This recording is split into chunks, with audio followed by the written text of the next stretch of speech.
J'ai envoyé un tweet à Elon Musk, je lui ai dit « Salut Elon, je suis un aventurier français, j'ai pas de bras et pas de jambes, envoie-moi dans l'espace. » Et quelques instants plus tard, Elon Musk me répond, il me dit « Écoute Philippe, quand Starship est prêt, on réfléchit à t'envoyer dans l'espace. » Donc j'ai eu un accident le 5 mars 1994. J'avais un petit garçon, Jérémy, âgé de 7 ans.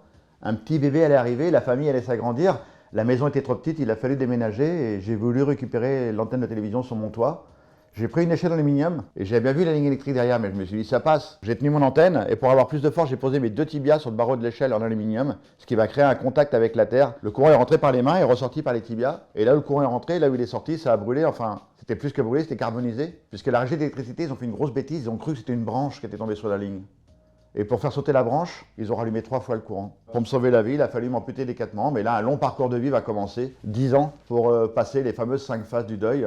D'abord le déni. On refuse ce qui nous arrive. Après, vous avez la phase de négociation. Moi, en l'occurrence, une fois que le personnel soignant était parti, ma famille était partie, j'étais seul dans mon milieu stérile, il y a une partie de mon cerveau qui dit « Laisse tomber mon gars, c'est fini. Arrête de lutter, ça s'arrête maintenant. » Après, vous avez la phase de dépression, puis vient la terrible phase de colère, et enfin, l'acceptation, le retour à la vie, le redémarrage.